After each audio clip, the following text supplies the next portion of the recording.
আমরা ইবাদত বন্দেগী করি,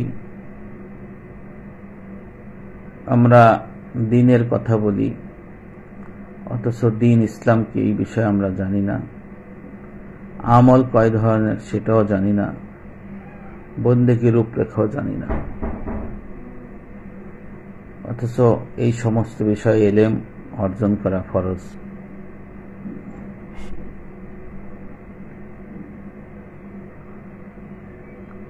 অনেকে তওবা বিষয়ে কথা বলেন। সকলের ধারণা, মসজিদের ইমাম, খতিব সবাই ধারণা দেন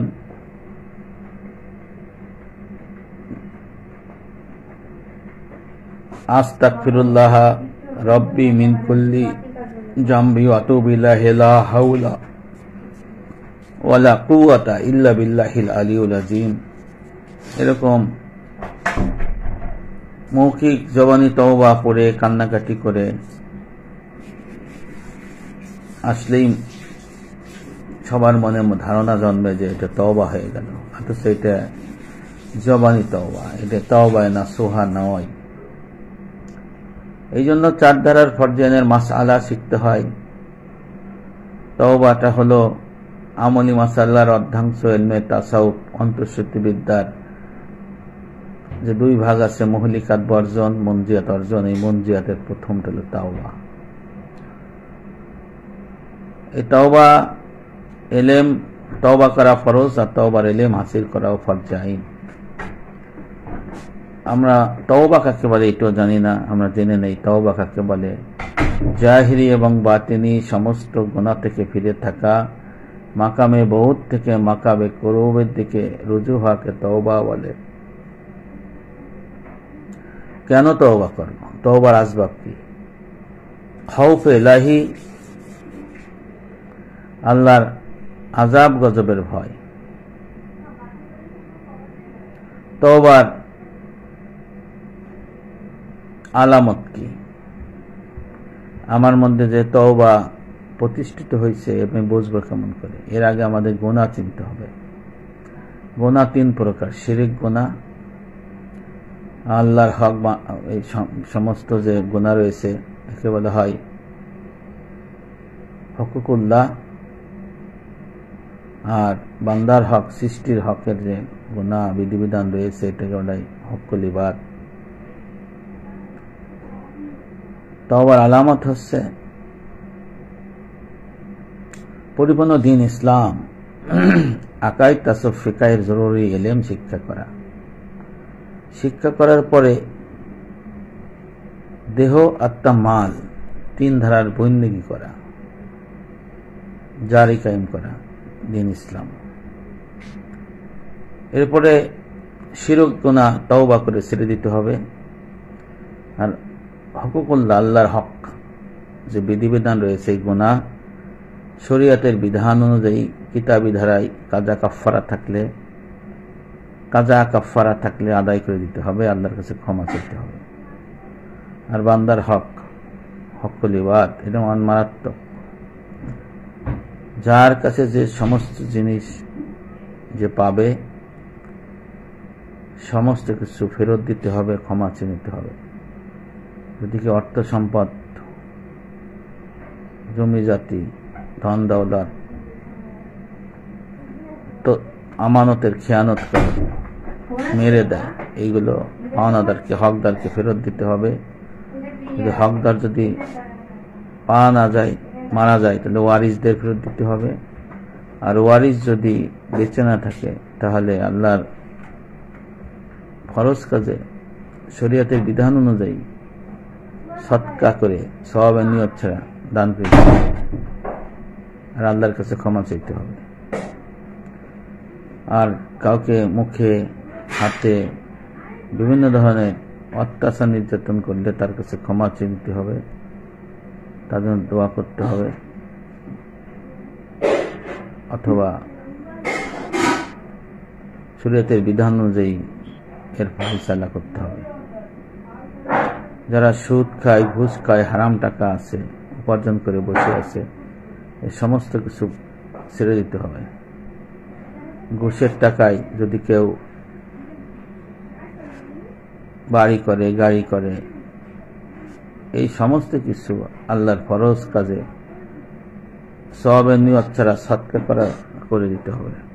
নিয়ত করলে, সওয়াবের নিয়ত করলে আবার ঈমানের গলতি হয়ে যায়, কারণ আল্লাহ পাক পবিত্র জিনিস ছাড়া গ্রহণ করেন না। আর সুদের বিষয়, সুদ ছেড়ে দিতে হবে। সুদের যে টাকা পায়খানার টাকটিতে করার জন্য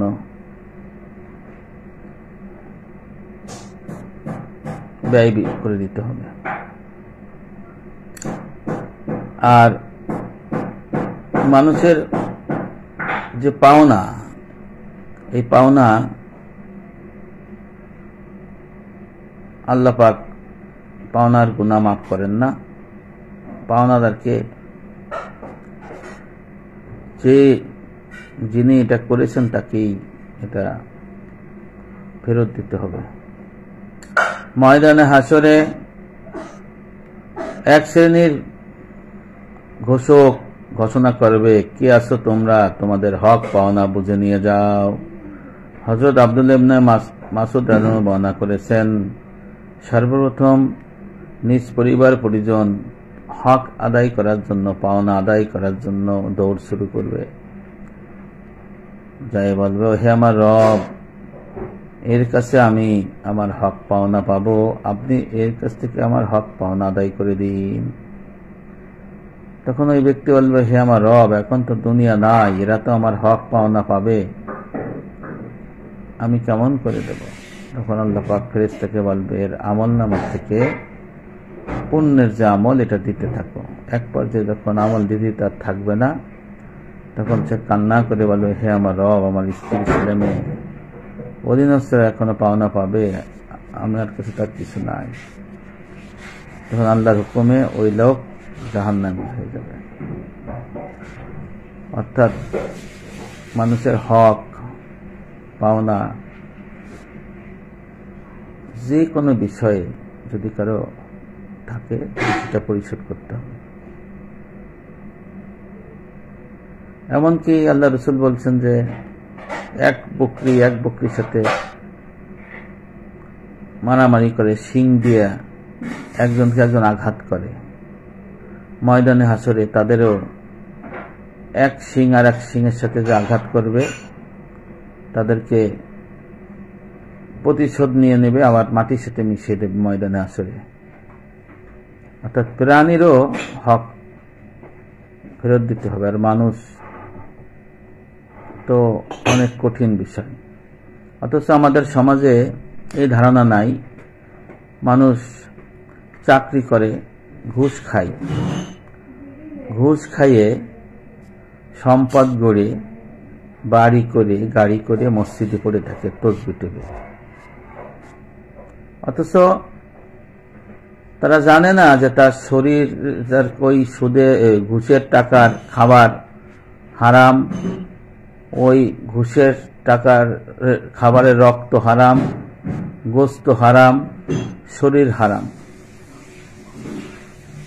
এই হারাম কখনো জান্নাত দেবে না। আল্লাহ রাসূল বলছেন যে হারামের রক্ত, গোস্ত, শরীর জাহান্নামে যাবে, জান্নাতে যাবে না। তাহলে হারাম আসবাব দ্বারা গঠিত শরীরের ইবাদত কেমন করে কবুল হবে?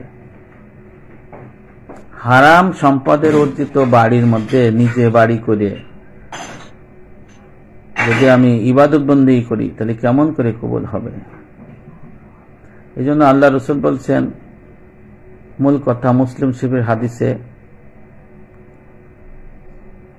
এক মুসাফির ধুলি ধূসরিত মলিন মুখে আল্লাহর কাছে দুই হাত তুলে দোয়া করতেছে, হে আমার রব, হে আমার রব, হে আমার রব। অর্থাৎ হে আমার রব, আমাকে মাফ করুন, আমার দোয়া কবুল করুন। আমার নবী বলতেছেন, এই ব্যক্তির দোয়া কবুল হবে কেমন করে? যার পোশাক হারাম, যার খাবার হারাম, তার সব কিছুই হারাম। অর্থাৎ আল্লাহ রাসূল বললেন, হারামের মধ্যে থাকলে তার ইবাদত বন্দেগী কোনো কিছু আল্লাহ কবুল করেন না। এটাই সত্য। অথচ দেখেন কি হচ্ছে সমাজে। আমি অবৈধ ইনকাম, অবৈধ সম্পদ গড়ে আমি তথাকথিত তাবলিগে চলে যাচ্ছি, মসজিদে পড়ে রয়েছি, পীরের দরবারে যে বসে আছি,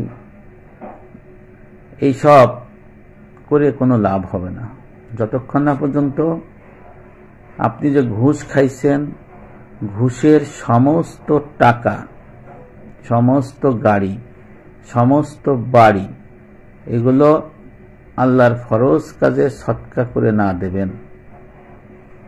আপনার ইহকাল ক্ষণস্থায়ী, পরকাল চিরস্থায়ী। আপনি যদি আল্লাহকে পাইতে চান, কবরে ভালো থাকতে চান, হাসরে ভালো থাকতে চান, জান্নাত যেতে চান, জাহান্নাম থেকে দূরে থাকতে চান, তাহলে দুনিয়ার ভোগবিলাস আপনাকে ত্যাগ করতেই হবে। এই যে ঘুষের টাকা কিন্তু আপনার না, যে আপনারা যে ঘুষ খাইয়ে যে এত কিছু করেন। আমার নবী বলছেন যে ঘুষখোর আমার সম্প্রদায়ের অন্তর্ভুক্ত নয়, নাউজুবিল্লাহ। অর্থাৎ আল্লাহ নবী বলছেন যে ঘুষখোর মূল কথা সে মুসলমান না, আল্লাহ রসুলের সম্প্রদায়ের, আল্লাহর নবীর সম্প্রদায়ের অন্তর্ভুক্ত নয়। সম্প্রদায় তো মুসলমান, এর মানে যে সে তো মুসলমান না, এমনি দাবি করতে পারে মুসলমান, কিন্তু ঘুষখোর নবী বলছেন মুসলমান না। আবার বলছেন নবী ছিল বিশ্বাসঘাতক, মুনাফিক, এরকম কথাগুলো এসেছে। যে কারণে সমাজে এখন ঘুষটা প্রচন্ডভাবে প্রচলন হয়েছে। বেতন পাই 25,000, বাসা ভাড়া দেয় 30,000, ছেলে মেয়ে লেখাপড়া করে, গাড়ি বাড়ি শান শওকত চলে, কেমন করে চলে। আবার এলাকায় গ্রামে দেখবেন যে 2 তলা বাড়ি, 3 তলা বাড়ি, 4 তলা বাড়ি, 5 তলা বাড়ি, অনেক ধন সম্পদের মালিক। অথচ তার স্ত্রী, সন্তান, ছেলে মেয়ে এরা জিজ্ঞাসা করে না যে এই টাকাটা কোত্থেকে পাইছেন। আপনার বেতন থেকেই করতে হবে যা করার। আপনার বকশিস বলে কোনো কথা নাই, উপহার সামগ্রী চাকরিতে থেকে কোনো কথা নাই। এইটা সবই ঘুষ, বিনিময়, হারাম। আসলে এই এলেমটা সমাজে এখন ভয়ে বলে না। আমার মসজিদের সভাপতি হয় এই ঘুষখোর, সেক্রেটারি হয় ঘুষখোর, হারামখোর, মাদ্রাসার সভাপতি হয় ঘুষখোর, ঈদগার সভাপতি হয় ঘুষখোর, হারামখোর। এই যারা ইমাম থাকে এরা এই সঠিক এলেম প্রচার করতে পারে না। সঠিক এলেম প্রচার না করলে সমাজে এই হারামখোর, ঘুষখোরের সম্পর্কে কোনো কিছুই বোঝা যায় না, কেউ জানতেও পারে না। হারাম নিয়ে যে নামাজ কবুল হয় না, এই এলেমই তো ইমাম সাহেবরা বলে না, খালি ফজিলত বলে। এই করো জান্নাত হবে, সেটা করলে গুনাহ মাফ হবে, সেটা করলে মর্তবা বাড়বে। আরে হুজুর, আপনারা তো এইটা বলা উচিত যে কোন কাজ করলে নামাজ বাতিল হবে, কোন কাজ করলে রোজা বাতিল হবে, কোন কাজ করলে হজ হবে না, কোন কাজ করলে দোয়া কবুল হবে না। এই এলেমটা আগে শিখান না, তাহলে তো মানুষ পরিশুদ্ধ হয়ে যায়। তাহলে সমাজের চিত্রটা কি? সমাজের চিত্রটা ভয়াবহ। আপনি অপরাধ করে আছেন, চুরি ডাকাতি করে আছেন, অবৈধ সম্পদ নিয়ে ব্যাংকে কোটি কোটি টাকা জমা করে, ফ্ল্যাট বাড়ি গাড়ি করে, তসবি নিয়া হজ করে মসজিদে বসেন। আচ্ছা, ওই যে হজ যে করছে ঘুষের টাকা, হারাম টাকা, এই হজ তো হয় নাই, কিয়ামত পর্যন্ত হবে না, প্রশ্ন ওঠে না। ওর যাওয়ার আশা, এটাই সার, ভ্রমণ হয়েছে। তাহলে বোঝা গেল যে আর একটা বিষয় আছে মিরাস, যে দাদারা ভাই অনেকগুলা, এক দাদাকে কম সম্পত্তি দিচ্ছে, আর এক দাদাকে দেয় নাই। দেখা গেছে যে বোনের সম্পত্তি সঠিকভাবে বিতরণ করে নাই, যারা নিচ্ছে তারা হারাম নিচ্ছে সম্পূর্ণ।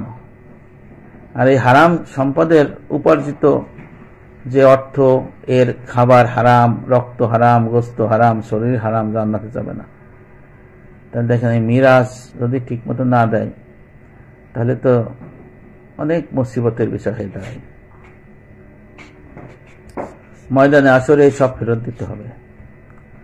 এই জন্য তওবার অন্যতম একটা বিষয় আছে, মানুষের হক পাওনা এটা ফেরত দিতে হবে। এখন যদি কেউ বলে যে এরকম দেখা গেছে বাবা পুলিশের চাকরি করছে, বেতন পাইছে 15,000, বাড়ি 5 তলা, ছেলেরা রেখে গেছে নাতিপুতি খায়। ছেলেও জানে যে বাবা পুলিশের চাকরি করছে, 15,000 টাকা বেতন, বাড়ি 5 তলা। আমার নাতিরাও জানে, নাতনিরাও জানে। তাহলে তাদের বোঝা উচিত যে আমার দাদা বা আমার নানা বা আমার বাবা ঘুষ খাইয়ে হারাম খাইয়ে এই বাড়ি করছে। তাদের জন্য অশনি সংকেত, তাদের নামাজ কবুল হবে না, তাদের কোন ইবাদত বন্দি কবুল হবে না, কারণ ওই যে উত্তরাধিকার সূত্রে প্রাপ্ত সম্পদ হারাম। এই কারণে ময়দানে হাসরে আল্লাহ রসুল বলছেন যে এক শ্রেণীর ব্যক্তি হারাম সম্পদ উপার্জন করে রাইখে আসবে, আর তাদের পরিবার পরিজন আল্লাহর কাছে বিচার দাবি করে, বলে হে আমার রব, এ হারাম উপার্জন করে অর্থ সম্পদ দুনিয়া রেখে আইছিল, আমাদের হারাম খাওয়াইছিল, আল্লাহ এর বিচার করে। এই হলো সঠিক জিনিসটা, বিচার চাইবে। তাহলে এই যে ঘুষ খাইয়ে আমরা যে ইবাদত বন্দি করি, দুনিয়া সাজাই যাচ্ছি, লাভ কি? কবর থেকেই খবর হয়ে যাবে। তাহলে ঘুষের টাকা কি করবেন, বাড়ি কি করবেন, গাড়ি কি করবেন, ফ্ল্যাট কি করবেন, সমস্ত আল্লাহর ফরজ কাজে সৎকার করে দিতে হবে। নিজের রাস্তায় নেমে যান, আল্লাহরে ভয় করেন, তাইলে আপনি পরজগতে মুক্ত হবে। ইমাম সব যদি বলে যে ঘুষ খাইয়ে তওবা করে আস্তাগফিরুল্লাহ পড়ে কাঁদবেন, ওই ইমাম রে জাহান্নামের মধ্যে জাবানে ফেরেশতা আগে ধরবে, মাথা উপর মুখ দিয়ে জাহান্নামে পিঠ ফেলাবে।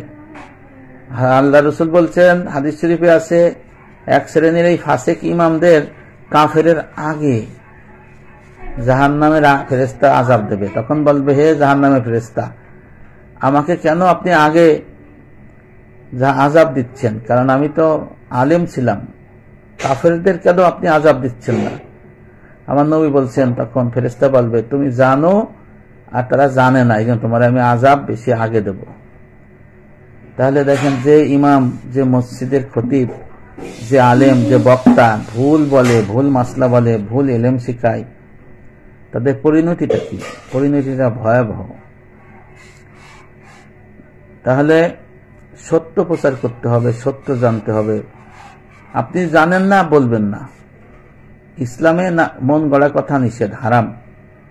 আপনি যদি জানেন বলবেন, না জানেন চুপ থাকেন। ইমাম মালিক রহমতুল্লাহ আলাইহি অনেক কিছু চুপ রয়েছে, জিজ্ঞাসা করে, উনি বলে না, এতে মর্তবা বাড়ে, কমে না। আর আপনাকে জিজ্ঞেস করা হলো, হুজুর মুক্তির উপায় কি? আপনার সুদ খাইয়ে, ঘুষ খাইয়ে, হারাম খাইয়ে সবে বরাতে, সবে কদরে, রোজায়, ঈদে বসে আছে, যে কারণে তারা আপনার বলে যে তওবা করেন, কান্নাকাটি করেন, হবে না যতক্ষণ না পর্যন্ত আপনার এই বান্দার হকের যে বিধিবিধান আছে এটা আপনি যদি শেষ না করেন। আপনার যদি সরকারি সম্পত্তি দখল করেন, এটাও ফেরত দিতে হবে। বাজারঘাট দখল করলে ওই ফেরত দিতে হবে। মানুষের জমি জাতি দখল করলে ছেড়ে দিতে হবে। তারপরে কাউকে যদি এইসব হারাম জিনিস থেকে আপনাকে ছেড়ে দিয়ে পরে যেতে হবে। আর সুদ ছেড়ে দিতে হবে। সুদের যে টাকা, সুদি টাকা আসতে, সুদি টাকা, এই সুদি টাকা পায়খানার চারটি বানাই দিতে হবে। এই হলো বিষয়টা। এই তওবার মধ্যে এই কাজ করতে হবে। তাহলে কি হলো? কাজা নামাজ থাকলে কাজা নামাজ করতে হবে, কাজা রোজা থাকলে যে সবে বিভিন্ন ধরনের নফল রোজা থাকে। আরে নফল রোজা রাখে তো লাভ নাই, কাজা থাকলে, কাজা রোজা থাকেন, নফল নামাজ পড়ে তো লাভ নাই। যদি কাজা আপনার নামাজ থাকে, আপনি কাজা নামাজ পড়েন, নফলের সব পাবেন, কাজা আদায় হবে, আল্লাহর ফরজ আদায় হবে। আপনি এর মধ্যে থাকলে পড়া আপনার ইবাদত বন্দেগী কবুল হইতে থাকবে। এরপরে বলা হয়েছে যে সমস্ত গুনাহ থেকে ফিরে থাকতে হবে, আর গুনাহ করা যাবে না। এখন তওবার চিকিৎসা কি করলে আপনার তওবা হবে? এটা মাসলাটা হলো, আপনার মৃত্যু, কবর, হাসর, জাহান্নাম এর চিন্তা গবেষণা করতে হবে, এর ভয়াবহতা, কবরে কি হবে, হাসর ময়দানে কি হবে, পুলসিরাতে কি হবে, জাহান্নামে কি হবে, এই বিষয়ে আপনার চিন্তা গবেষণা করতে হবে। ভয়াবহ যে পরিস্থিতির সম্মুখীন হতে হবে, কেউ কাউকে চিনবে না, এই বিষয়টা। আর একটা হচ্ছে যে আপনার পরিপূর্ণ দিনের এলেম অর্জন করতে হবে, ফিকহ তাসাউফ এই এলেম অর্জন করতে হবে, হক্কানি আলেমের কাছ থেকে শিক্ষা করে আমল করতে হবে, জারি কায়েম করতে হবে। আর অকুনু মা সাদিকিন, আল্লাহ বলছেন অকুনু মা সাদিকিন, সত্যবাদী হক্কানি আলেম যারা, তাদের সোহবত ইখতিয়ার থেকে পরিপূর্ণ এলেম শিখতে হবে, তাদের সোহবত থাকতে হবে। কারণ আল্লাহর লোকের কাছে গেলে ওখানে আল্লাহর লোকের আগমন ঘটে, আল্লাহর লোকের আগমন যেখানে ঘটে সেখানে আল্লাহর কথা আলোচনা হয়, আল্লাহর রহমত যেখানে, আল্লাহর কথা যেখানে আলোচনা হয় সেখানে আল্লাহর রহমত বর্ষিত হয়। আর আল্লাহর রহমত যেখানে বর্ষিত হয় সেখানে তওবার উপরে ইস্তেকামত অবলম্বন করা যায়। আর হক্কানি আলেম যারা নায়েব রাসূল, এদের মাধ্যমে রিয়াজত মুজাহাদা করা, এই হলো আপনার তওবার এলেম। এখন আমি এই তওবার এলেম না শিক্ষা করে আমল না করে সারা রাত সারাদিন আস্তাগফিরুল্লাহ পড়লাম, তাহলে তওবা হবে না। হযরত আলী রাদিয়াল্লাহু আনহু বর্ণনা করছেন তাফসিরে মারিফুল কোরআনের সৌদি আরব থেকে প্রকাশিত 1388 পৃষ্ঠার মধ্যে পরিষ্কারভাবে হযরত আলী রাদিয়াল্লাহু আনহু এই তওবা নাসুহা এটার কথা বলছেন যে তওবা যদি হাসিল করতে হয় তাহলে আপনাকে আমাকে বিভিন্ন নিয়ম নীতির মাধ্যমে যেতে হবে। তার মধ্যে আছে, আমি যেটা বললাম যে আল্লাহর যে কাজা কাফারা আছে, হযরত আলী কে জিজ্ঞেস করা হলো, হে আমিরুল মুমিনিন তওবা কি? তিনি বললেন যে 6টি বিষয়ের একত্রে যদি সমাবেশ হয় তা তওবা হবে, এর বাইরে তওবা হবে না। 1, অতীত মন্দ কর্মের জন্য অনুতাপ হওয়া, ক্ষমা প্রার্থনা করা। 2, যে সমস্ত ফরজ বিধিবিধান ওয়াজিব কর্ম যেমন নামাজ, রোজা, হজ, যাকাত এইভাবে তরক করা হয়েছে সেইগুলি কাজা করা। 3, কারো ধন সম্পদ ইত্যাদি অন্যায়ভাবে গ্রহণ করে থাকে তা ফিরিয়ে দেয়া, কাউকে হাতে বা মুখে কষ্ট দেখলে ক্ষমা চেয়ে নেওয়া, ভবিষ্যতে সেই গুনাহের কাছে না যাওয়া, ব্যাপারে দৃঢ় সংকল্পবদ্ধ হওয়া, নিজেকে যেমন আল্লাহ তাআলার নাফরমানি করতে দেখেছিল তেমনি এখন অনুগত করতে দেখা। এই বিষয়টা মারিফুল কোরআনের মধ্যে সূরা তাহরিমের আয়াতের মধ্যে রয়েছে, তারপরে তাফসিরে মাঝারির মধ্যে রয়েছে। এই নবী ইসলামের যে সাহাবা হযরত আলী রাদিয়াল্লাহু আনহু, উনিও বলেছেন যে কাজা কাফারা আদায় না করলে তওবার দরজা হাসিল হবে না। আপনার 30 বছরের নামাজ বাকি আছে ফরজ, আপনি নফল নামাজ পড়তেছেন আর আল্লাহর কাছে কান্নাকাটি করতেছেন, কোন লাভ হবে না ভাই। আপনার কাজা আদায় করা শুরু করতে হবে। কিভাবে করবেন? শুরু করেন ফজর, জোহর, আসর, মাগরিব, এসে অসুবিধা নেই। আসর থেকে মাগরিব নামাজ নিষিদ্ধ, নামাজের পরে, আসরের পরে, কিন্তু কাজা ফরজ জামাতে পড়া যাবে। এই জন্য তাহাজ্জুদের নিয়ত না করে কাজা নামাজের নিয়ত করেন, তাহলে আপনার উপর অনেক লাভবান হবেন আপনি। সুন্নতে জায়েদা না পড়ে কাজা নামাজটা পড়েন, তো আল্লাহর কাজা ফরজ আদায় হবে। আর যে টাইম যে ডিলে করলেন, দেখেন কাজা নামাজের আদায় করার মধ্যে আর একটা বিষয় দেখেন, দুটো বিষয়, নামাজ তরক করা এক গুনাহ আর দেরি হয়েছে আর এক গুনাহ। তা আপনি আগে ঋণ নেছেন, ঋণ আল্লাহ ঋণটা ফেরত দিয়ে দেন। আর দেরি হয়েছে বজ্ঞত বশত হোক, ভুল বশত হোক, শয়তান ধোকায় পড়ে হোক, আল্লাহর কাছে কান্নাকাটি করে ক্ষমা চান যে আল্লাহ কাজা পড়ে দিছি, আপনার ঋণ পরিশোধ করছি, এখন দেরি হয়েছে, আমার মাফ করে দেন। এই ইখতিয়ার আল্লাহর কাছে, আল্লাহ মাফ করতেও পারে, নাও করতে পারে। তবে আল্লাহ বলছেন যে বান্দা তোমার গুনাহ এত হোক, আসমান থেকে আসমানের উপরে চলে যাক, জমিনের নিচে চলে যাক, সমুদ্র মহাসমুদ্র থেকে পাহাড় থেকে আরো বেশি পরিমাণ যদি তোমার গুনাহ হয়, বান্দা তুমি যদি খালেস তওবা করো, তওবায়ে নসুহা করো, তাহলে আমি আল্লাহ তোমাকে ক্ষমা করে দেব। এই ক্ষমা করার আশা করতে হবে। তাহলে দেখেন সাহাবা হযরত আলী রাদিয়াল্লাহু আনহু বলেছেন যে তওবার ইলম আছে, উনি যা যা বলেছেন সেটা করতে হবে। উনার থেকে যে মসজিদের ইমাম এই ফাসিক ইমাম এর কথা আপনি শুনবেন? শুনে আপনি জীবন ধ্বংস করবেন? করতে পারেন, কোনো লাভ হবে না। আর একটা বিষয়, সাহাবারা যে আমল করছে আপনি আমি করতে অসুবিধা কি? আপনি যদি আল্লাহরে ভয় পান, পরে সম্পত্তি ছেড়ে দেন। আপনি যদি আল্লাহরে ভয় পান, কবর ভয় পান, কবর ফেরেশতাকে যদি ভয় পান, আগুনকে ভয় পান, ময়দানে আসরের কঠিন বিষয় ভয় পান, তাহলে আপনার হারাম জিনিস ছেড়ে দিতে অসুবিধা কি? আর হারাম আটকে রেখে আপনার লাভ কি? আপনি মরে যাবেন, কবরে আপনাকে দিয়ে আসবে, এখন মরে যাবেন, লাশটা নিচে নামায় ফেলাবে, কেউ কাছে যাবে না। আমি কত দেখছি লাশের কাছে কেউ দাঁড়ায় না, গোসল করাইতে গেলে অবস্থা ওই কেউ ধরেও না। কাফন পড়াইলে আত্মীয় স্বজনরা কাফনের কাপড়টা ধরে না, মনে করে আমার টাইনে দাঁড়াইছে না। এ ভয়াবহ চিত্র ভাই। কবরে যখন দেয় তাড়াতাড়ি কেমন করে চাপা দেয় এই চেষ্টা করে সবাই। তখন ওই যে ওই কেউ ওইভাবে করে না, আর কান্নাকাটি 2 একদিন 3 দিন 5 দিন পরে যার যার টাট্টার হয়। আপনি চিন্তা করে দেখেন, আপনার বাবাকে রেখে আইছেন, মাকে রেখে আইছেন, আপনার স্ত্রী, আপনার স্বামী, ভাই বোন যাকে কবরে রেখে আইছেন, আমার কি মনে আছে তারা কি অবস্থায় আছে? নাই। যিনি মারা গেছে তিনি বোঝেন যে আসলে আমি কি অবস্থায় আছি। আর দুনিয়ায় আপনি দোয়া করবেন পিতামাতার জন্য, স্বামীর জন্য, স্ত্রীর জন্য, ভাইয়ের জন্য, বোনের জন্য।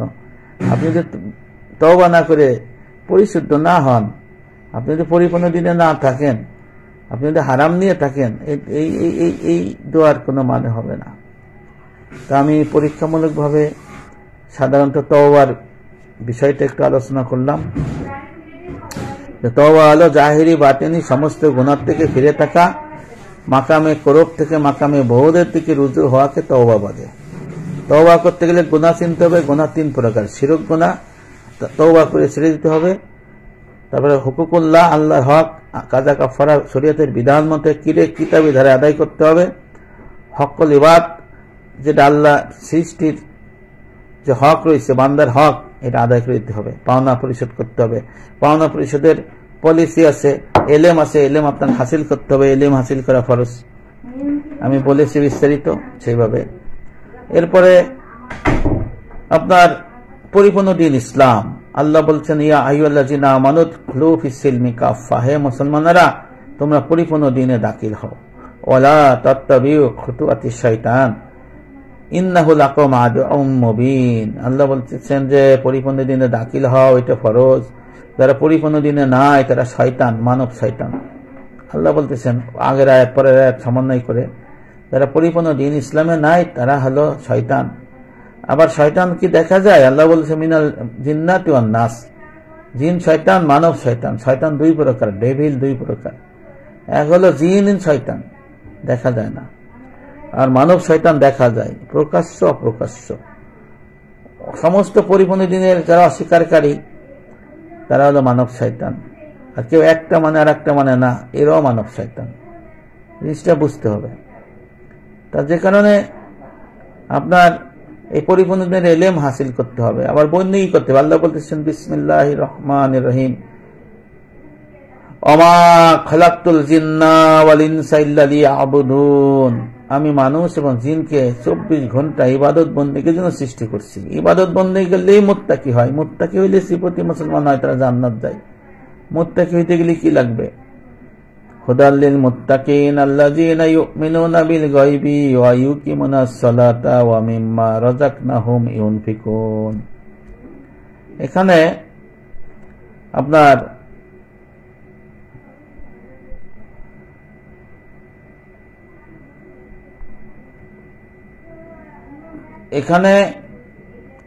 মুত্তাকি হইতে গেলে মুত্তাকির গুণ আল্লাহ বর্ণনা করছেন। মুত্তাকি হইতে গেলে মুত্তাকির গুণ আল্লাহ বর্ণনা করছেন, যে আল্লাহ বলতেছেন হুদাল লিল মুত্তাকিন আল্লাযীনা ইউমিনুনা বিল গায়ব ওয়া ইউকিমুনাস সালাতা ওয়া মিম্মা রাযাকনাহুম ইউনফিকুন। এখানে আল্লাহ পাক 3টে বিষয় বলেছেন। গায়বিল গায়েব, অর্থাৎ আত্মার দ্বারা রুহানি বন্দেগী, আত্মার থেকে অসৎ স্বভাব বর্জন, সৎ স্বভাব অর্জন, এলেম শিক্ষা করে আমল করতে হবে। শুধু নামাজের কথা বলছেন একটা, অর্থাৎ দেহের বন্দেগী। দেহের বন্দেগী হলো আল্লাহর হক, বান্দার হক। এই সমস্ত ইলম শিক্ষা করে আমল করতে হবে। আর মাল আল্লাহ পাক যে সম্পদ দিয়েছে, রিজিক দিয়েছে, এগুলো 3 ধাপে খরচ করতে হবে। সংসার রক্ষা, ধর্ম রক্ষা, গরিব রক্ষা। তাহলে আপনি মুত্তাকি হবেন, কামেল মুমিন হবেন, সিফতি মুসলমান হবেন, বন্দেগী হবে। আপনি যদি বন্দেগীর রূপরেখা না চিনেন, বিচ্ছিন্ন বন্দেগী করে কিভাবে হবে? আমল যদি না চিনেন, আমলের মানে চেহারা কেমন করে আমল করবেন? শুধু নামাজ, রোজা, হজ, যাকাত আর হালের তাবলীগ, এটাই ইবাদত বন্দেগী না। আর আপনার যা করবেন আল্লাহর পরিপূর্ণ দ্বীন মোয়াফেক হবে, আল্লাহ রসুলের সুন্নাহ মোতাবেক হবে। আল্লাহ রসুলের সুন্নাহর বাইরে যাবেন, কোনো কিছু গ্রহণযোগ্য হবে না। আল্লাহ রসুলের সুন্নাহ মোতাবেক যা আপনি যদি না করেন কোনো লাভ হবে না। এই জন্য আপনার এই বিষয়গুলো কিন্তু খেয়াল করতে হবে। আমি যদি এইসব খেয়াল না করি তাহলে মহা মুসিবত। এখন আপনি মসজিদে, আমি এই কথাগুলো বললাম, আপনাদের অনেকে ধারণা হইতে পারে যে এতদিন শুনলাম আস্তাগফিরুল্লাহ পড়লেই তওবা হয়ে যায়, আর আমি কি বললাম। অথচ তারা এই তওবার ইলম জানে কিনা আমি জানি না। তওবার ইলম তাদের বলতে হবে, তওবার ইলম তাদের শিখতে হবে, মানুষকে জানাইতে হবে। এই জন্য খুব সাবধান। আপনাকে আল্লাহ রসুল বলছেন, তলাবুল ইলমি ফারিদাতুন আলা কুল্লি মুসলিমিন, সকল মুসলমান নরনারীর জন্য দ্বীনের ইলম শিক্ষা করা ফরজে আইন, নাহলে জাহান্নাম ভোগ করতে হবে। ইলম না শিক্ষা হারাম, কবিরা গুনাহ। আল্লাহ পাক পবিত্র কোরআনে বলেছেন, যে জানে আর যে জানে না সে কি সমান? সমান না। আলেম আপনার শরীয়তের আলেম হইতে হবে সবাই, প্রত্যেক মুসলমানের। যে কারণে এই দিনের ইলম যদি আপনি হাসিল না করেন, আমল করবেন কেমনে? আমি শেষ করে দেব। আল্লাহ রসুল বলছেন, ময়দানে হাসরে নামাজ, রোজা, হজ, জিহাদ, দানের সমস্ত কিছুর হিসাব নেওয়া হবে। দাড়ি পাল্লা ওজন করা হবে। নবী বলছেন, ওজনের করার পরে যে পুরস্কার দেবে, পুরস্কার দিবে হলো দ্বীনের ইলম শিক্ষার বিনিময়ে, দ্বীনের ইলম শিক্ষার বিনিময়ে। আপনি দ্বীনের ইলম শিখবেন না, আমল করবেন, লাভ হবে না। এই জন্য আপনাদের কাছে উদাত্ত আহ্বান, আপনার সবাই পরিপূর্ণ দ্বীন ইসলামের ইলম শেখেন। আমল, ইবাদত, মুআমালাত, মুহলিকাত, মুনজিয়াত, আমলগুলো আপনারা শিখার চেষ্টা করেন। বন্দেগী 3 ভাগ, দেহের বন্দেগী, আত্মার বন্দেগী, মালের বন্দেগী, এই 3 ভাগ বন্দেগী চিনেন। আর সাবধান, কাজা নামাজ রেখে নফল পড়েন না, লাভ নাই। আপনি বাজারে গেলেন, মাছ কিনতে গেলেন, ভাগা থাকে, 5 ভাগা কিনলেন 500 টাকা দিয়ে বা 1000 টাকা দিয়ে। দোকানদার মাছওয়ালা বলবে, ভাই আপনি 5 ভাগা নেন, আপনারা 1 ভাগা ফ্রি দেবো। আপনি যদি 5 ভাগা না কিনেন, 1 ভাগা ফ্রি দেবেন। 5 ভাগা হলো মূলধন, ফরজ নামাজ, আর 1 ভাগা নফল, ওটা হচ্ছে লাভ। যে কারণে আপনার মূলধন থাকতে হবে, মূলধনের বিনিময়ে লাভ হয়। এই জন্য কাজা নামাজ যদি কারো থাকে, কাজা পড়তে হবে, যার নাই সে নফল পড়বেন, সমস্যা নাই। আল্লাহ রসুল বলছেন, আবু হুরায়রা, তুমি ফরজ ইবাদত বন্দেগীর মাধ্যমে আল্লাহর সর্বোচ্চ ইবাদত গুজার হতে পারবে। এটাতে আল্লাহ রসুল মেসেজ ক্লিয়ার করে দিয়েছেন, ফরজ ইবাদত বন্দেগী করতে। তা আমার এই পেজে আমি পরীক্ষামূলকভাবে আজকে আসলাম। সবাই ভালো থাকেন। আমার লাইব্রেরিতে যাইনি, আমি ডাইনিংয়ে বসেই কথা বললাম। সবাই ভালো থাকেন, দেখা হবে ইনশাআল্লাহ। আসসালামু আলাইকুম ওয়া রাহমাতুল্লাহি ওয়া বারাকাতুহু।